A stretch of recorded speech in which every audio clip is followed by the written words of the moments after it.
I was drawn to this game by the pretty colours, not going to try and lie and hide the fact that I've got the attention span of a magpie, and it was a quick download of a few minutes, so no losses. On clicking play, I was offered 3 sets of levels: Laser City, Tesla Factory, and Cosmic Highway, so I started with the first one. The first level was sort of a tutorial, with the platforms having controls labelled on them to tell me what to do, so it wasn't too hard to get to grips with the game. It's a platformer, so it's got run, jump, and duck mechanics. It also has walls you can run on, laser grids as obstacles, and of course you can fall to your death as well. As the levels go on, it gets harder, with more gaps between platforms and moving obstacles.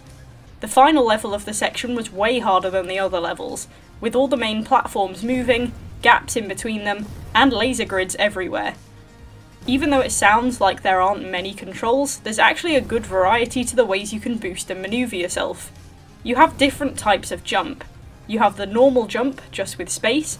You have a lengthier jump with control to slide and then space to jump. You have a high boost with the rocket plus space. You have a long jump with control and rocket. Or you have a long, high boosted jump with control plus space plus rocket. From footage it's probably hard to see a difference, but the slide boost jump is great for covering large gaps. Some levels need just a short jump, some you have to stay lower because of lasers, and some you're trying to bounce from one platform to the next, so you need a quick boost but high enough to keep you going. The rocket is also good for getting you back on platforms if you fall too close to the edge, if you time it right. Your score at the end of each level is shown by little rocket medals. At the start of each level there's a billboard showing you the time you need to get to achieve each level of medal. Bronze is your qualifying time, so if you achieve less than a bronze medal on a level, you can't progress to the next one. The next tier up is silver, then gold, then neon. You can also get a feel for how hard or easy the level should be depending on what the qualifying times are. The first bunch of levels were a hell of a lot of fun. Just getting to grips with the mechanics and trying to go as fast as possible was great. The game has a surprising amount of space for creativity in how you want to approach the levels. Yes, you can take the planned route, but very early on I went rogue and decided to start leaping over giant sections of map to get to the end faster. The walls you can run on the side of allow you to do that on both sides, so even if the map is directing you to run on the right hand side, you can go around the back of it and run on the left instead. You can also run on top of it, which is something I like to do quite a lot.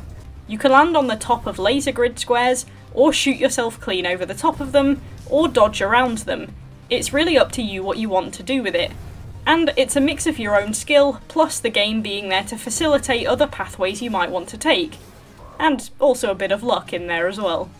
There are 12 levels per the 3 stages, with level 12 being a challenge level. The final level of the first stage was a good example of a level that offered different pathways, since even though I chose my route, there were platforms on the other side of the path to facilitate anyone who'd gone around that side.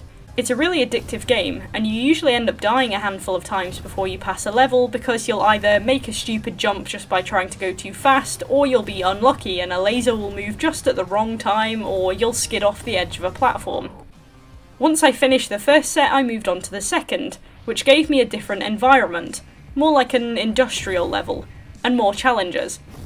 This time, along with the static laser grids, there were booster platforms that speed you up, rotating gears with holes in them to get through, laser blocks that came down to shred you up, and moving lasers. In general, the first handful of levels weren't too bad, not as easy as the first area's levels had been, but not as hard as the final levels for the first area. There were a couple in the middle that tested me, but otherwise I got through them okay. However, this area towards the end was where I felt that luck was starting to creep in more than skill. When a level resets, the position of moving lasers or rotating objects doesn't always go back to the same place. So even if you start off a level in a virtually identical way to how you did it before, you might end up having a problem with an area that you never had a problem with last time, simply because the timing of where you'll be and where the obstacle is don't match up in the same way. The walls you can run on are only so long, so you have to jump off them eventually. If you're supposed to jump off them through a hole in a gear, and that hole is on the side you don't want it to be, there isn't a lot you can do about that. This was specifically more noticeable in the final level of Area 2. Now, this level is a little controversial compared to the others. It's long, yes, and it's difficult, It's got a lot of moving parts, noticeably the giant laser cage that you're in. I'll come back to that in a second. But there are moving lasers on pretty much every platform you land on, including one of the walls you can run on.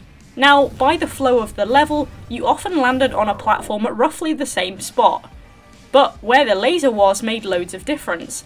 Sometimes you would land smack on top of it and die instantly, and sometimes it was down the other end of the platform, giving you plenty of time to hop over it. And this was even more noticeable because this level, unlike pretty much all the others, forced you to wait. Onto the giant laser cage. It moves slower than you. I was forced to jump normally for the first time all game, so I didn't launch myself into the front of it. What this means is that you can't run the level too fast.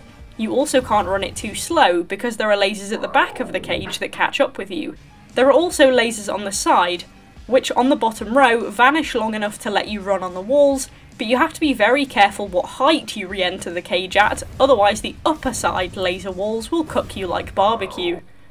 This is a bit jarring of a concept considering the rest of the game has been wide open space and freedom.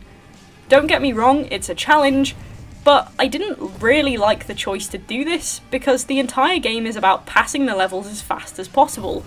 So it doesn't really make sense to put a barrier in front of the player when their purpose is to navigate levels with speed. By all means, put some lasers at the back to give them a push, but I didn't like the choice to put a barrier in front of the player in a game about platforming with speed. Saying that level was hard is an understatement. It was borderline impossible, and I almost contemplated giving up, until I found my own inspiration for creativity.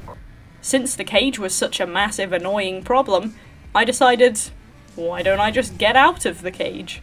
So that's what I did. I used the first wall without the laser to boost myself onto the outer frame of the cage, and used it to ride my way past all the obstacles to the finish line. It took some practice, and it came with the issue that the cage would still kill me even though I'd finished the round. So my screen would go from, congrats, you won, press here to finish the level, to, you died, press any button to do the whole thing again. So then I had to pass it and press the finish button as fast as possible. I didn't know if it was intentional for a player to be able to do that, but screw you, I did it because the cage sucked and I didn't like it. Getting through those two sets of levels had killed over an hour and 15 minutes, and I don't think I did too badly. I did replay a couple of levels after completing them to try and get faster times, but it was enjoyable, until the damn cage level, which frustrated me to no end. I then noticed a little button that said, lights off. I thought that sounded exciting, so I tried it out. It's exactly what you'd expect. Same levels, but less visibility. You only get the glow of whatever neon lights there are on the obstacles and platforms to be able to see properly until you get close enough, and your field of vision is much more limited. I was actually better at the Tesla factory levels in this mode, surprisingly, but it was probably because I had the experience of them. It wasn't much harder to do once I knew the levels and remembered what I was expecting, plus a bit of luck, somehow. Though I will say that there is an issue, particularly in the city level, with the walls. The walls don't have lights on the top of them, they only have them on the side that you run on. So actually, if you go above them, or if you just go up too high, they become completely invisible, and that makes the platforming way harder. The walls also have a general weird thing where they almost have a locked range of vision, and you can't seem to aim the rocket launcher below your waist. There were a couple of times when I was aiming down and then hit a wall and my crosshair just locked upwards to the set level, and it did throw me off my aim a couple of times. It doesn't break anything by any means, it can just cause a bit of confusion when you think you're aiming somewhere different than you actually are. Then I went on to the final levels, the Cosmic Highway. There were new obstacles here in the form of giant rotating spike blade things, and evil suns that shoot fire at you. Platforms became vehicles, and the suns were positioned just in the right place so that they could kill you if you didn't jump off a wall fast enough.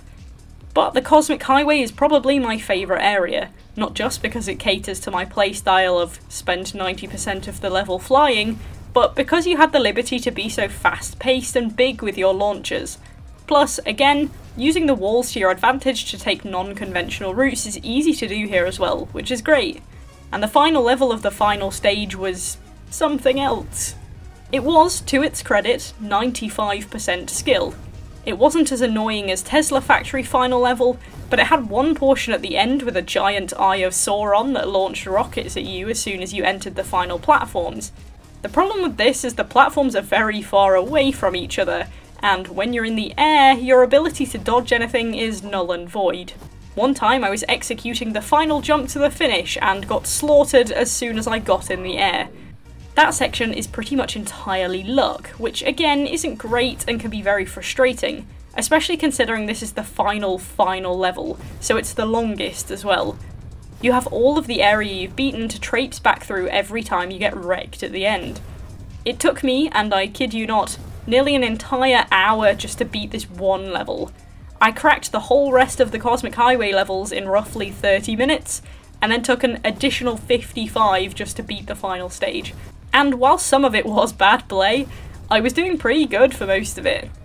I'd done the level so many times that I was getting a good swing going with the first section. I was flying through it.